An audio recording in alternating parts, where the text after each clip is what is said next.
All right, guys. Hey, welcome to the Sky's the Limit call. My name is Stephen Yee. I'm excited to be able to have our guest today. I had a chance to meet this gentleman about 2.5 years ago. And where I was in my business 2.5 years ago is where he is today, which is always a good sign. But I remember he was so raw in the business, meaning like he came in with no agenda, no ego. He'll tell a story of what kind of made him kick his butt in gear to go sell insurance. But it was exciting because watching his growth throughout this process was very fun. I firmly believe that if he would have started in the beginning of the year, he would have won Hall of Fame his literally first 12 months. But because he started literally like the last 5 months of the year, he didn't have a shot, if that makes sense. But his first full calendar year, he crushed it. Like he didn't just go Hall of Fame, he went Hall of Fame and more, right? Like what I'll share with you guys too is for those of you that are brand new that don't understand what Hall of Fame is, Hall of Fame means you protect, you do $400,000 in paid business by yourself, meaning no downline, no other team, just you. And so in our industry, let me share this with you. The average producer in our industry does $18,000 a year. If you're a Hall of Fame producer, kind of like how Rob is and I am and some of the other agents on the team, you're not even in the top 1%. You're in like the fractional percentage points at that point. Because there's over 2 million people that have a life insurance license. And I guarantee you, nobody has more Hall of Fame producers in our industry than we do. And like even at Family First Life, we only have like 200 and we have 20,000 agents. Does that make sense? So like that's a very, very, very small club. And so watching Rob crush his Hall of Fame run, what I mean by that is like the last thing you want to do is be in December and go, oh my gosh, I got to write 73,000 in December to go Hall of Fame. You want to get it done in like October and cruise if you can. You know what I mean? So Rob, thanks for hopping on, bro. I appreciate you. And dude, was it your birthday recently? Because that's a big a couple days ago. We'll be getting, I'm okay, cool. Then we'll take I love it. So hopefully this birthday was better than the previous ones. But for all our new agents on our base shop that don't know who you are, because a lot of them don't. Background: where'd you come from? How'd you find this industry? How young you are? Where do you work out of? All that good stuff. Sure. Well, my name is Rob Kakish. I've been here for almost 3 years now. I started off in the auto industry. I was going to college and I was selling cars at the same time. Did well in that. And then I ended up going into finance. And at finance, I was 22 years old. I was still a kid. I went for an interview. I ended up getting the interview somehow, had no idea what to do, but we figured it, move fast and break things. We figured Absolutely. it out. And I thought that was what I was going to do forever. You know, it was a 6-figure gig, but it was 70, 80 hours a week working for somebody else, no type of proper lifestyle.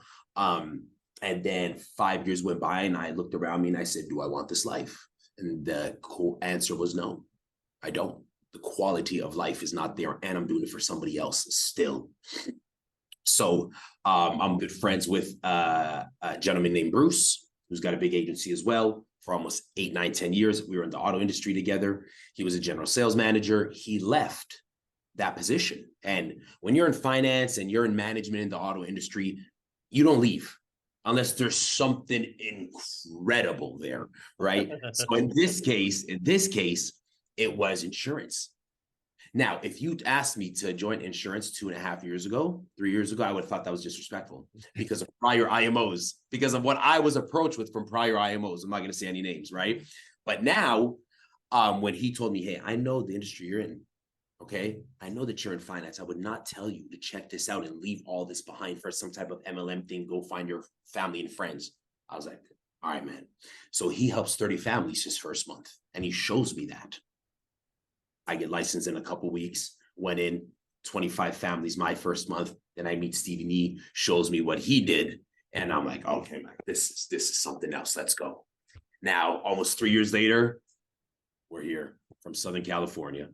I love it, dude. So, dude, I want to dive into this, right? Because, Rob, the other thing that I can honestly say this about you is like a lot of people, you were working 78 hours a week already in the car business. And then people come find something like this and they can make the same amount of money doing less. Yep. You didn't do that. You just work the same amount of hours. I wouldn't say, the word workaholic has like sometimes a negative connotation. I wouldn't say that you're a workaholic per se. I think you work really, really hard in the hours you work. Correct. And so like you will go above and beyond to do things, especially in this business that created a lot of wealth for you and your family. And one of the things is this even started before you were even a licensed agent. Tell me the story about you taking a test. How far did you have to drive to take your life insurance exam?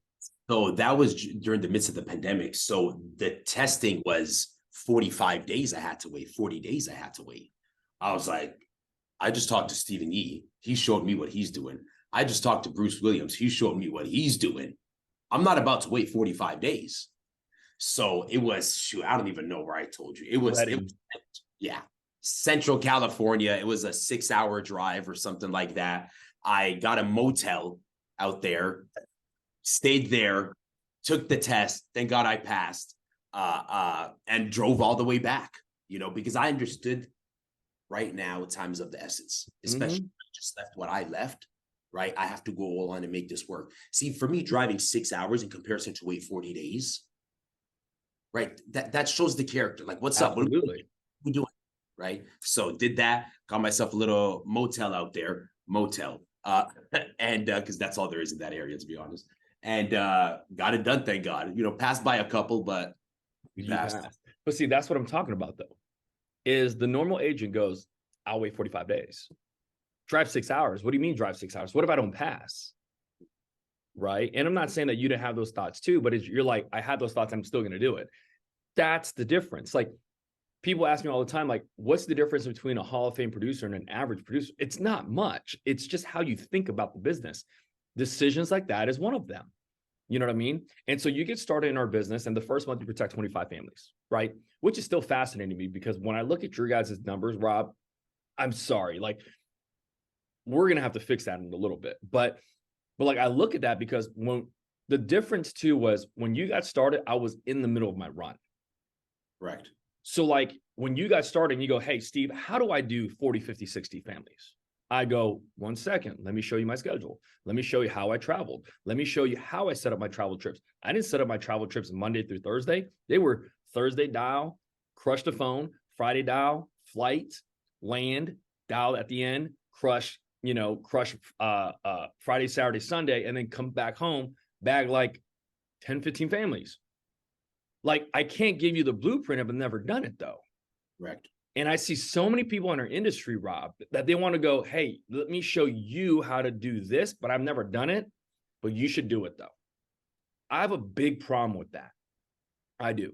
I hate it because, like, I have 2 little kids, and like, they're 3 and 1, almost 4, right? 4 and almost 2.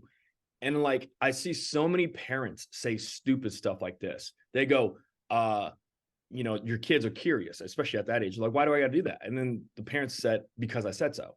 And I don't have a problem with that part, but it's like, do as I say, not as I do. I have a big problem with that because that's not leadership. I rather go do the thing and watch me do it and go, okay, got it. That's how it's done. Like, how do I tell my daughter, hey, this is how a real man treats you? I don't just talk. I got to show it by treating my wife that way. So she goes, that's what's normal. Daddy takes care of mommy. Daddy opens the door for mommy at the car, at the office, at the restaurant, whatever it is. He pulls her chair out. Got it. So if someone doesn't do this for me, that means they're not like a gentleman. Got it. Like, I can't just say that, though. And so in this business, it's the same. Because so many times we want to be like, hey, man, you'd be broke if you don't do this, but I don't do that. I have a big problem with that. Talk is cheap. Absolutely. So, Rob, share with me, like, how did you make the decision to go Hall of Fame? Like, was it social pressure around you? Because we all were doing it. Or did you come up with the mindset of like, hey, what is this Hall of Fame thing? I think it'd be kind of cool if I did it. Like, how did you come up with the idea that you were going to go Hall of Fame? Well, first of all, when somebody close to me did it, and somebody who I was consistently talking to, which was you, right? And you got it done.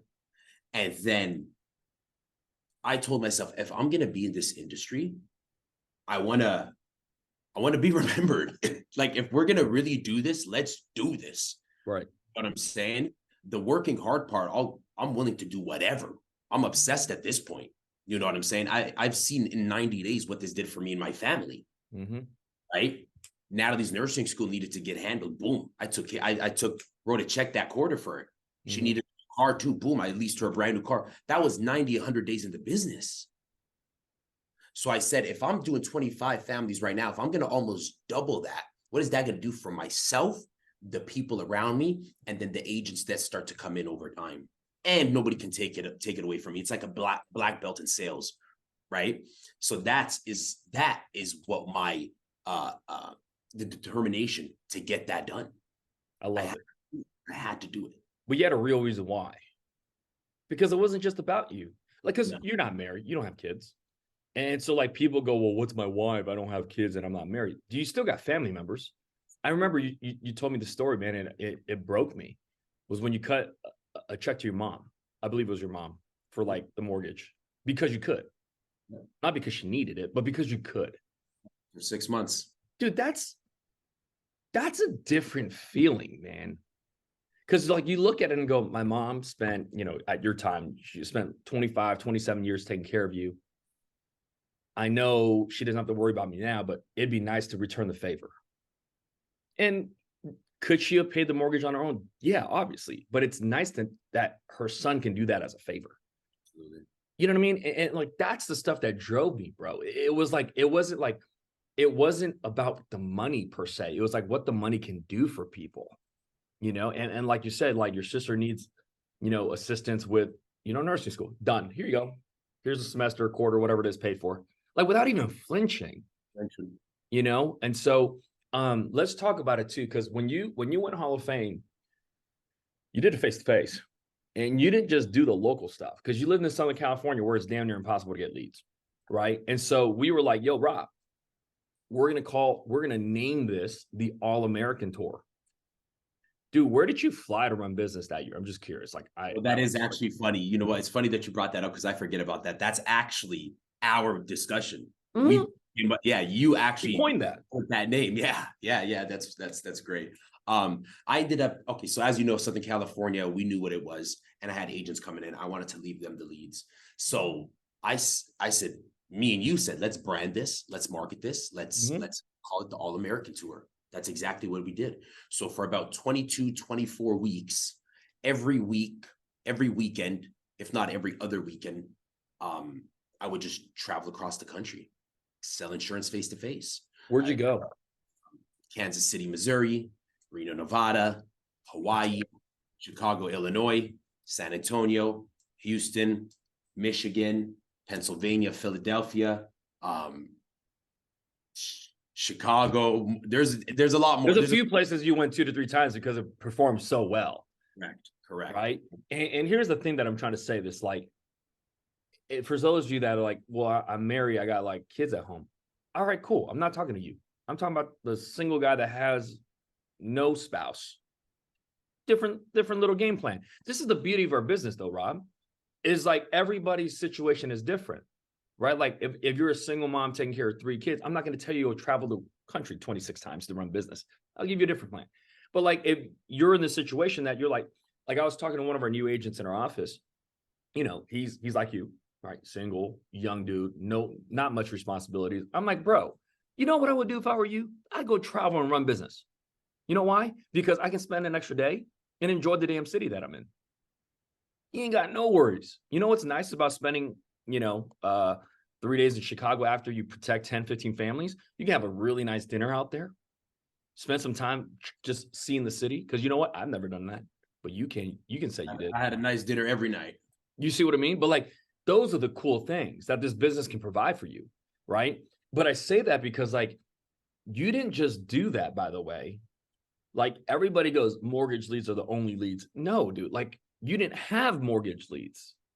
You ran it on every lead type possible. Like what was your lead flow like? What type of leads were you running and how much were you spending to generate that type of? So that was the conversation at that point. I knew everybody who was doing big premiums and everybody who was killing Hall of Fame had this mortgage. But at that point, my hands are tied. What am I going to do about it? Right. I'm going to keep complaining. I'm going to call you. I'm going to call Bruce. I'm going to keep calling people. That's not, I need to find a solution to that complaint. So what do? I just follow the math, the law of large numbers, baby. Buy as many life leads as possible that are at a fair cost. And because of our comp here, that's high profit, low cost, high profit. That logically makes sense, right? So let me go ahead and buy a few hundred fresh ones. These were ILC at the time.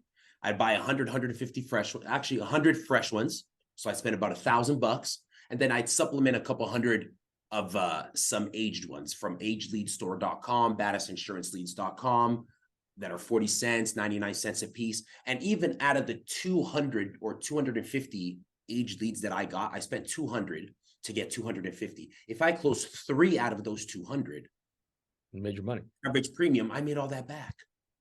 Right? So I spent about $1,000 to $1,200 on leads, right? On leads. I'd book those appointments. I'd go face to face with these clients, and every single time, like clockwork, it was 9 to 15 families. Every single time. Every single time. Right? So if that worked, let me just keep doing it. Mm-hmm. See, because here's the other thing that people don't understand. So like you're in for 1,200, let's just say, for lead spend. Ticket, rental car, hotel, another 1,000. Hey, I almost found a little lower, but say 1,000. Yeah. So let's just say you're all in for 2,200, but you're protecting 10 to 15 families. 15 families, clockwork. You're 4 to 7x every time, dude. Time. And see, like, that's what I always tell people, like, what a travel trip basically is like, hey, if I go, hey, Rob, there's a bag of 15 G's in cash in Chicago. I need you to fly and go get it. Would you do it? The answer is yes. But if I go, hey, Rob, there's a bag of 15 grand in cash in Chicago, but you need to buy the leads, travel, call them, set the appointments, go sell them insurance. You go, nah, I'm good. There is no difference in that. That's the reason why we did them. Dude, how can I tell you to do a travel trip? Because I used to run in SAC every month. Once a month, I would fly to SAC. Every weekend, I would drive 3.5 hours one way to Kern to run business. Every weekend for a year and a half straight. So like, I couldn't tell you how to do one. I couldn't teach Colton how to do it because Colton ran in Oklahoma, right? I couldn't teach people on our team how to do travel trips if I didn't do it myself. That's the key thing. So, 100%. You know, Rob, like that year you protected 400 families. What did it do for your business? Skyrocketed everything. Explain that. After that year, so establishing Hall of Fame, and I don't wear this often, but I purposely did. Okay. Mm-hmm. See, establishing that, there's a level and a degree of certainty when I communicate to agents about leads, sales, et cetera, right? Because that right there, that is actual data. That's blood, sweat, equity. Actual levels from ground zero to Hall of Fame, right? The exact steps are there where I can communicate that, not just from the mind, but from the heart as well. Mm-hmm. And when you communicate, it's a transfer of energy, right? So anybody who I do communicate about that to, they understand that, and the level of buy-in is different. On top of that, because of course we're going to use it for promotional purposes as well, marketing. Now that's a big deal in the insurance industry, because if somebody's hearing that you've protected over 400 families, not even the insurance industry, I'm talking any sales industry, period. If you're going to actually make that happen in your first full year, there's going to be interest, especially as you continue to promote it. You drip on people, you drip on people, you drip on people. Now we're at the point where this person, yes, I can point to that.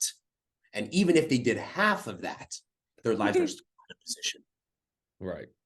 Right. And then, of course, at the end, the truth of the matter is there's a respect level to it.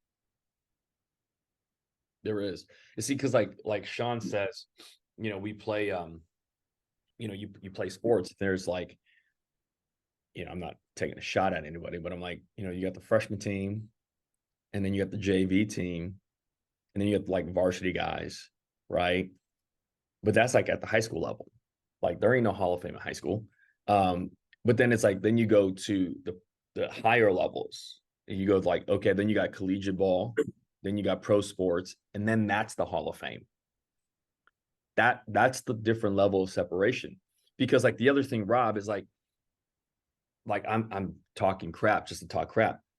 I've seen people do 30, 40, 50,000 one time.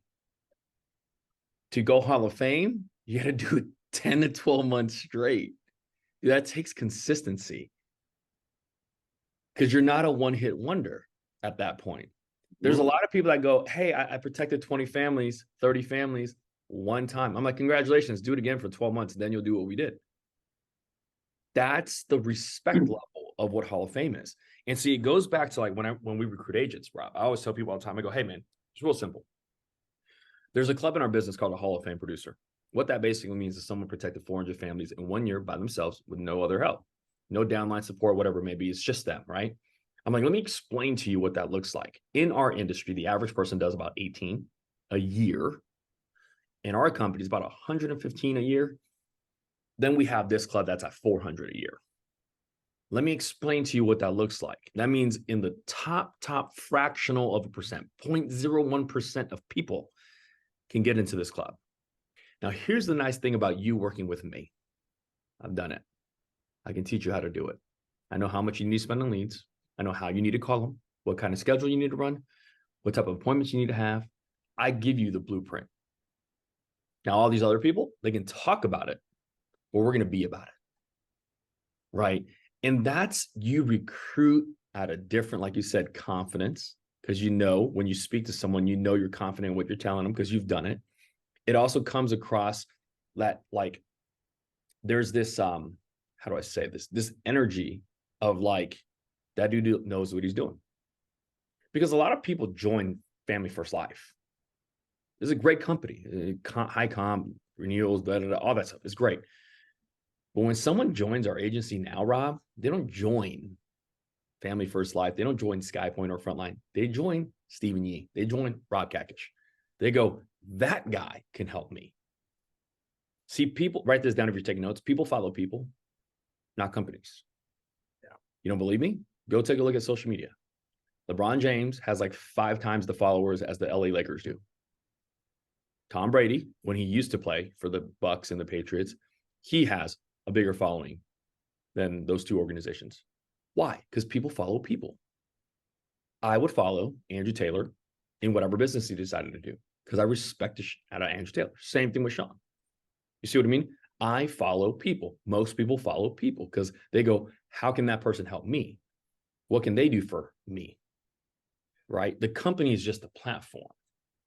And so you've built that to the point where you can teach it, show it. And then the other thing, Rob, is there's also something that does this to your confidence. When we go, hey, man, you can protect 10 families a week. And initially, when we tell you that, you go, what? That's a lot. And then when you do it, you go, wow, that wasn't too bad. And then you do it over and over again. You go, why is everybody else not doing this? There's a different level of self-belief, self-confidence when you crush those numbers. You know what I mean? And so any tips that you can give a brand new agent that literally gets started a month ago, 2 months ago, they go, hey, man, I want to know how to do 400, 500, 600. Boom. How do I do it?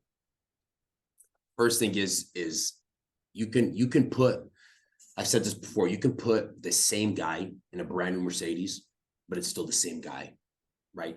There has to be some type of mental rewiring. Facts. Right? You have to get this right first. And you got to understand that the enemy hates consistency, right? That's why a majority of people don't achieve what they want to achieve in life, right? There's a difference, and you got to understand this, and you should have this written down if this is what you want to do, is that the amount of effort is going to be at a high level. Also, you are not going to be motivated to do it all the time, right? But the discipline has to exceed that motivation, because motivation in a sense is just an emotion, right? Just like you can't be happy forever, right? That's emotion. It goes and comes. So you guys got to understand that your desire has to be, and your discipline has to be more than just your motivation. Stephen, you can't call you every day to motivate you. You're an adult. Nor will I. And nor will you, nor will I. That's why your purpose and actually making this happen for yourself has to be that deep. Then on top of that, you have to take fear away. Fear handicaps so many people in life. Fear, the fear of the unknown. We think about bad things before they even happen, and they haven't even happened yet. Isn't that crazy though? Like, talk about that. Cause like, by the way, if you're a brand new agent, I apologize. Cause maybe this is too deep of a conversation. This ain't about phone scripts, sales presentation, word tracks, rebuttals. Dude, this is all 6 inches between your ears. Yeah. Like literally, like, don't get me wrong. Those other things matter, but it's 20%. Like we always say 80% of the business is your mind. 20% of it is your skill set. This is what we're talking about. Like some people talk themselves out of Hall of Fame. Like no joke, Rob, like this is their conversation. Hall of Fame. What's Hall of Fame? 400,000 in 1 year. I got to do 400 in 1 year. That's like 33 a month. I've never done 33 a month ever. I got to do for 12 months straight. Oh my gosh. Yeah. I don't want to do it. What about my leaf? Like what if they charge back? What if stop? Yeah. They literally talk themselves out of it, Rob, of the stuff that they haven't even done yet. And it's crazy. It's crazy. It's that social conditioning. You know what I'm saying? It's nuts. So how do you overcome that? You have to, first of all, how you overcome it is you just gotta step up to the plate. Like how do you want to be remembered? You know, my thing, honestly, and that's from my family, and I think we have the similarity on this. Like, I want some type of legacy. You know, if I want to perform, I want to perform at the highest level. I truly want to perform at the highest level because it's more than just me. It's more than just what it does for me, right? The ability as a man to have impact in your community is such a big deal that I want to do more. I want all the smoke. I want more problems. I want it all. Right. Right? Because every time you conquer, you don't need to burn out, right? Conquering is a good feeling, right? That'll keep you moving forward. So on your Hall of Fame run, your first month, let's say you dedicated 30 absolute days. You're like, I'm going to do 35 families, 35, 40 families. And it happens, right? You as an individual, there's two things that's going to happen. You're going to get complacent, or it's going to fire you up like, okay, let's start this engine. Let's keep this going, right? There's going to be two options there. Many of us are going to go back to, hey, the complacent option. I made some money. Boom. You know what? I can coast for the next 2 months. When that happens, you need to catch yourself. Mm-hmm. You need to catch yourself. You know, God put you here for a reason. If he's looking down on you, you can't get complacent. You got to pick that back up and keep going. Right? So the self-doubt and fear literally have physical notes in your house, in your office. Tell yourself that it's going to happen. It's going to happen. You're going to want to quit. The fear is going to handicap you. All that's going to happen, but you have to catch it. Just like when I had 6 months where I was doing 25 to like 35, 40 families a month. It was always over 20, right? It was always over 20, 25, 30, 35, 40. I had 2 weeks where I didn't sell. 2 weeks where I didn't sell. I texted Steven, I texted Bruce. And then I thought to myself, I said, you know what? Maybe I just had a good run. Maybe I just got lucky. I've been doing 30, 40 families for the last 6 months. 2 weeks, I didn't sell. And I looked back and I said, you know what? Maybe that was just a good run. And I'm on the freeway. It was in Rialto, Northern San Bernardino, actually, the one after Rialto. I missed my last appointment on purpose. And I'm driving, but you know, the dog in me couldn't allow that to happen. So I made a U-turn. And I exited that. I exited and I went to the client's house.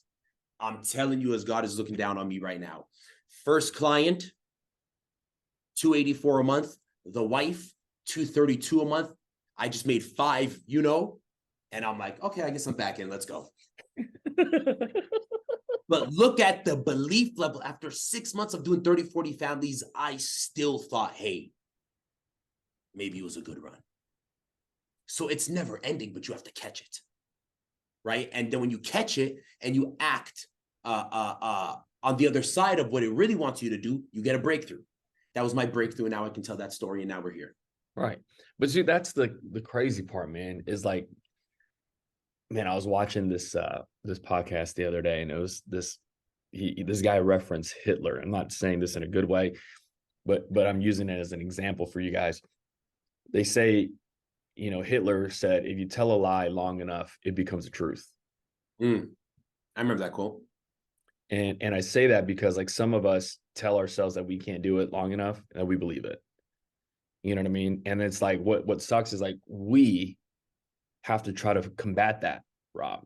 Like it's hard enough as a manager to try to get you to believe that you can do it. But it's like, if you don't believe you can do it too, like nothing else matters. You know what I mean? Like I was very blessed. Like when I came into this business, I didn't think I could. I'll just be 100% honest with you. I've never made more than, what was it, $4,000 a month. You tell me I can go make 40. Oh, you were crazy. I looked at you cocked eye, like, what does this fool think he's talking about? Does he know who I am? Right? In a bad way. And then you start doing it and you build the confidence and you go, man, I only did 40. I felt Right? that. What's changed? What changed was not me, the person, it was me, the mind. Like I tell people this all the time. Like the reason why I enjoyed coaching high school basketball, I can watch a kid come in as a freshman and he's goofy, clumsy as hell.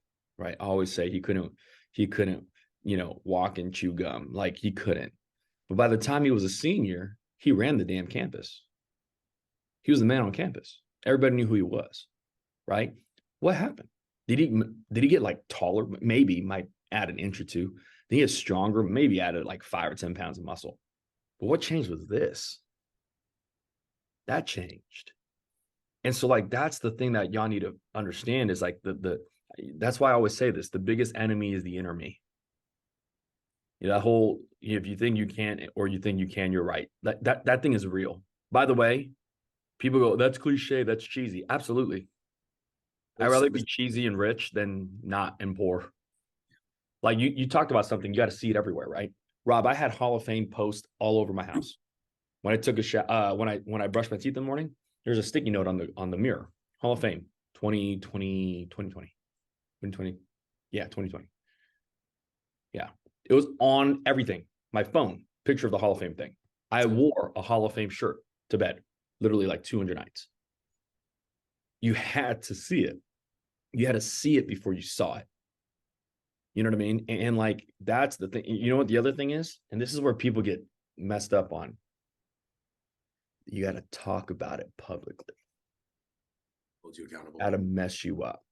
Because what happens is if I tell myself I'm going to go Hall of Fame, dude, it's so easy to let myself down. I let myself down every day. A lot of you guys do. I can let myself down every day. I can't let my family down. I can't let my team down. If I have a brand new agent like Brittany, who's on this call watching this, I can't let her down because she's counting on this to work. So like what I did was I shared my goal with everybody. What are you doing this year, Steve? Hall of Fame. Don't know how I'm going to do it, but find a way to do it. First 3 months of the business, first 3 months of 2020, I was behind, so far behind. You're supposed to do 33 families a month. I did 33 families 2 months combined. I can quit, throw in the towel. We're going to find a way to make up. Now, it's another cliche thing. It's not how you start, it's how you finish. It's another cliche saying, but guess what? That's real. And so, like, those are the battles, man. Like, I want you guys to understand that you have to be Hall of Fame here before you can get the ring, before you can get the red jacket, like behind his wall, before you can get all those plaques that he has up there too. The Hall of Fame has to exist in your head before it exists on there. And the crazy part is, Rob, like I remember sharing this with Brandon. We did like a look back, right? So like in December, we looked at how much business he did. And I think his first year he did like one something, protected 100 something families. And I was like, Brandon, how many families are you going to protect this year? And he said something like, 150, like 20 more. And I told Brandon, I was like, Brandon, if you did that, I'm going to smack you.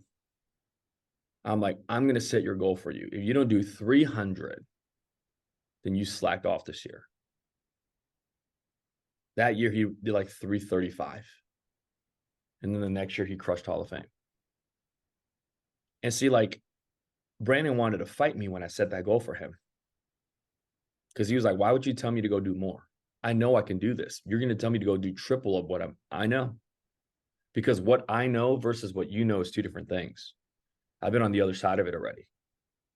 And so like that year when he did 330 something, I think it was like 337. At the end of the year, we did a look back again. I go, hey, aren't you glad you didn't listen to that bullshit goal you set? Like, that's what I need you guys to understand. You know what I mean? If y'all have any questions, feel free to drop them in the Q&A. or in the chat. Make sure you put it on everyone, not just the host, because I'm going to look past it. But Rob, man, like, explain it now, because this is the other thing that people don't understand. To grow a business, you need capital. And most people don't come from money. I didn't. How was Hall of Fame able to allow you to fund this business? Like, I'm sitting in your office, a beautiful office, by the way. Like, that costs money. You need staff. That costs money. You need, leads to recruit, leads to sell insurance. That costs money. How did Hall of Fame assist you in building this business to what did you guys do last year? Like last month, 650 families? Mm-hmm. That. So that's the key right there is you need to sell to fund your business. You need to sell to fund your business, right?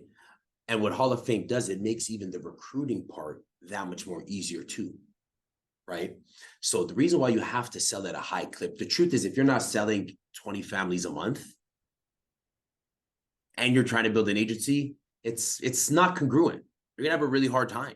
You need to sell to pay the rest and to allow you to scale, right? In order to scale, you need to sell at a good clip, right? Mm-hmm. And yeah, that's the thing right there. You can't have fear in this game. It's not that deep. We're not talking rocket science, but I think sometimes the concept of what we do is so simple that it handicaps people. Right. It's so simple, and you think there's like some magic trick that somebody's not telling you when it's really not that. It's just you got to get up and be an adult and work every 5-6 days a week on a scheduled, proper structure, and just have your small wins every day. That compounds, that consistency compounds to something special. Right? But we stop too early. We're in an entire new industry. You guys haven't even given yourself 90 days. You guys made 24 and a half phone calls and now you're done and you're saying that this doesn't work. That's not what this is. You've put years and time to so much stuff in your life.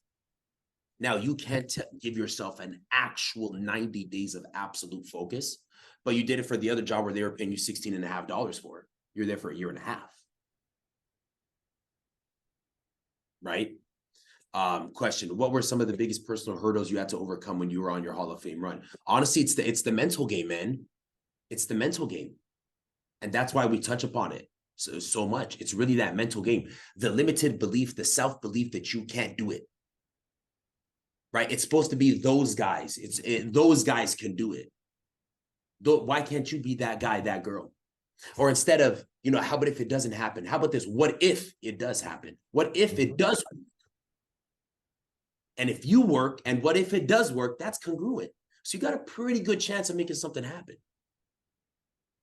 Right? And who's your environment? Who are you around? See, I made sure I was around the people who were going to keep me motivated, keep me going on, people who were behind me, backing me up.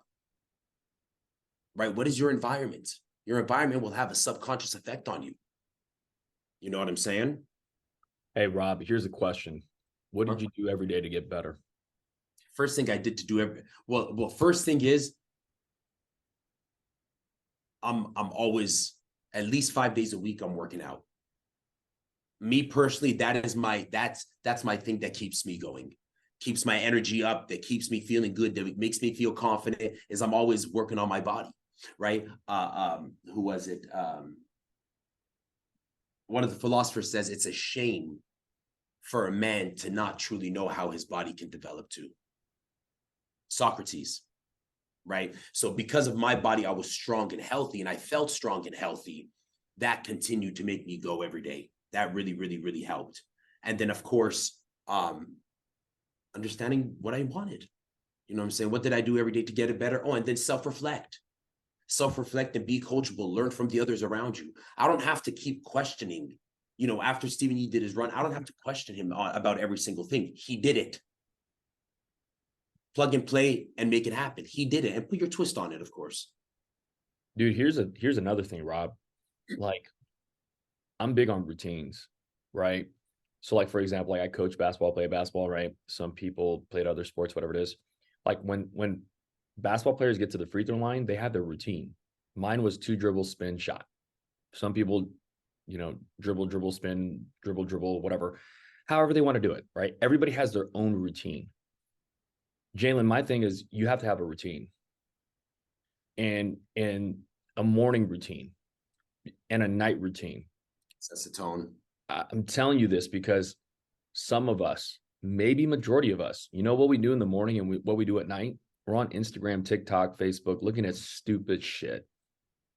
And that eats away at your brain. Your subconscious mind cannot turn off. It's the reason why most people that watch the news before they go to bed and they watch the news in the morning have horrible days. It's the reason why I refuse to watch the news. I don't need to watch the news. I know what's going on in my life. I don't care about what's going on in the country because it doesn't affect me personally, right? But like, you need to have that routine. Rob's routine is he wakes up, he goes to the gym. That was my routine for a long time. My routine right now is I've been eating away at podcasts. I'm a big proponent of listening to get better. I can't read a book to save my life. Like, I have ADD, I think. I have not been diagnosed, but I think I have it. Because I'm like one of those guys, like I'll open up a page and I'll read the same line like 4 times and go, what did I just read? I'd rather you talk and I listen. I'm game. And so like, Jalen, you got to set up your day every day to win. Most people, unfortunately, this is what they do. They roll out of bed and they go to work. And you wonder why, like most people that are W-2 employees, when they roll out of bed and go to work, like the first hour or 2 of work is like not productive. Well, when you're self-employed, you can't do that. Yep. Like, you got to attack your day. You don't just let the day happen to you. You got to attack the day. And so like a lot of the things that I did was like, when I wake up in the morning, like when I was really getting after it, it was gym at 5:15 with Josh Crenshaw, get done by like 6:30. Get coffee, home by 7, shower, breakfast with the family real quick. This was before I used to fast. Drive to the office by 7:30 and I'm on. Like, that was my routine. If I broke from it, I felt off. Like, if you tell Rob to not go to the gym today, he's going to feel a little off. Right? And so you need to create a routine that allows you to thrive. You need to create that, your own routine. You can't take ours because you're not us. It's kind of like baseball players, right? They go to the plate. What do? They dig their feet into the sand. They hit their cleats a few times with the bat. They swing the club, right? Like, they have their own routine. You need your own routine, a successful one.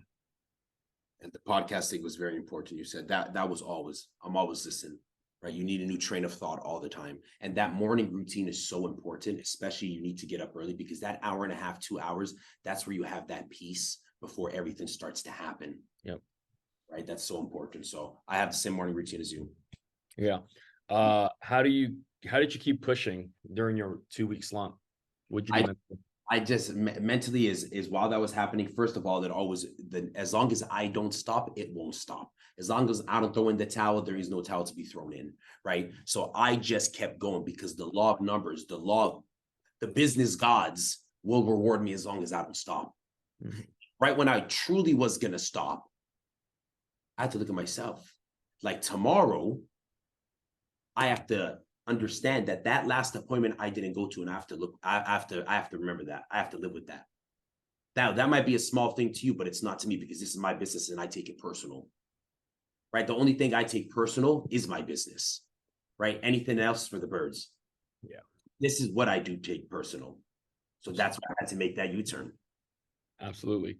When the limiting beliefs showed up, how did you fight those and change those? You got to catch it. What's the alternative? Ask yourself, what's the alternative? If your limiting beliefs, okay, let's say you've always had them. 6 months goes by, 8 months goes by, 8 years go by, you still have them. What have you done about it? Yeah. What have you done about it?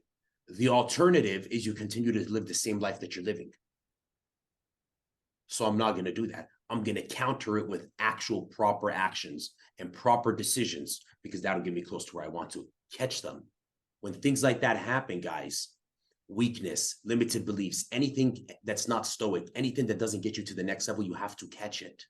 And you got to be cognizant of it. Write those notes down, catch it, and alter. Because here's the other thing, like, if you've been living your life that way for a long time and you make no change, it's still going to be that way. It's going to be that way. Right? But let's say you do make a change. Number one, it's going to be uncomfortable because it's not your norm. People don't like something that's not their norm. They like their routine, right? They love their comfort zone. But like, I'm not saying you, Juan. I'm just saying, like, if you have these limiting beliefs, I've never met a successful business owner that had limiting beliefs at the end. They had limiting beliefs when they started, absolutely, but not at the end. And it's because you got to grow into that person. And so, like, if I'm just saying this, I'm not saying you, Juan, I'm just saying this out loud. If your limiting beliefs has you living a crappy life, a life that you're not making as much as you want, you're not proud of the car you drive, the house you live in, then why not just actually see what can happen if you changed? Because what's the worst can happen is you just go back to where you are, which you've been there for, some people 5 years, 10 years, 20 years, whatever. You already been there. Why not try to throw something different out there? You know what I mean? Like, here's what's crazy. The the house we live in, the cars we drive, like, bro, you couldn't tell me 5 years ago that I can have these things. I would have literally told you were nuts.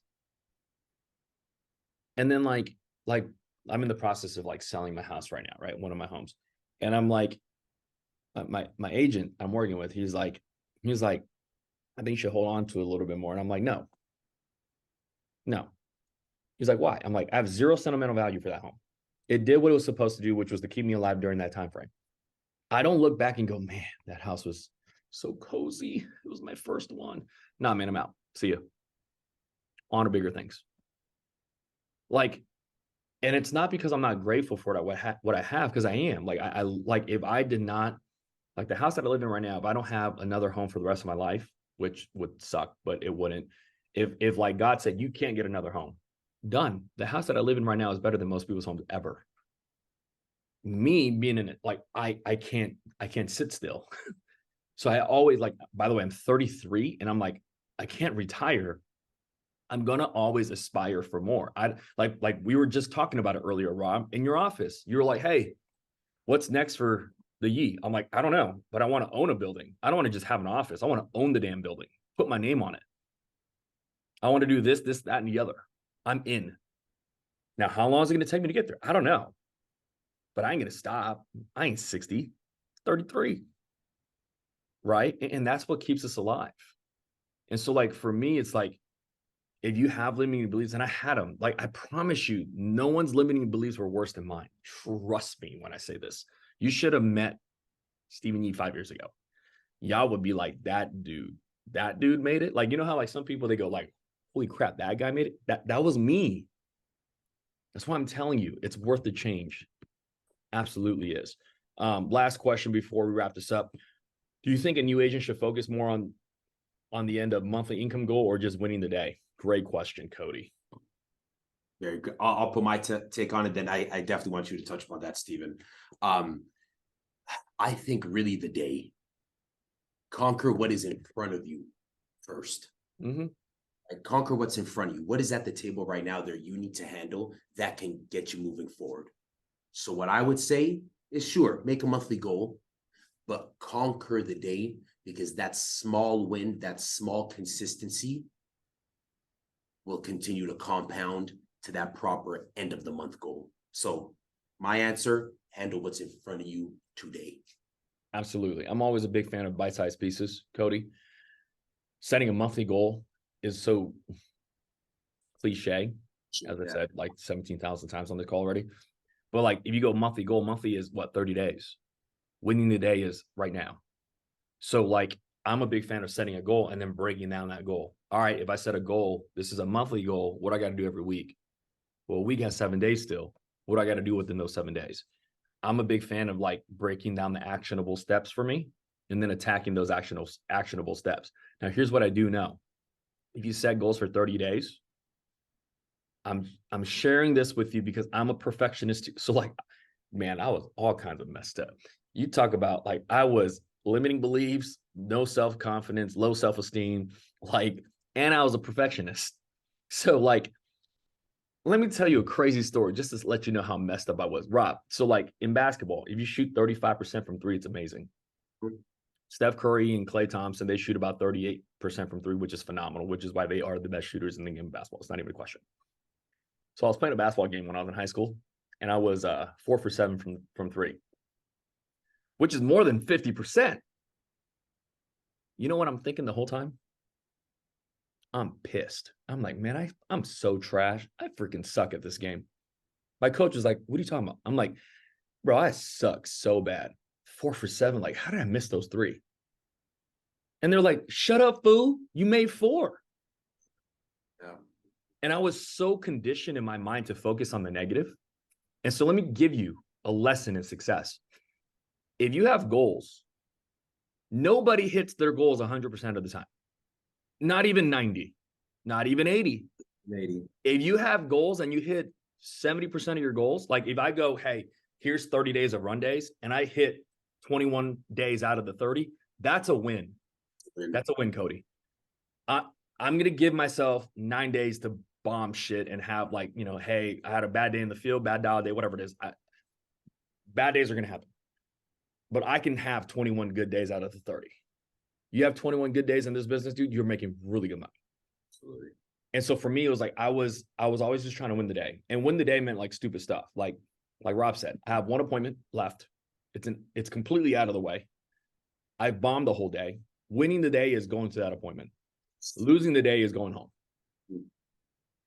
Winning the day is I made 300 calls. I don't have my 15 appointments yet. I can hang it up, or I dial until I have my 15 appointments. That's the separation.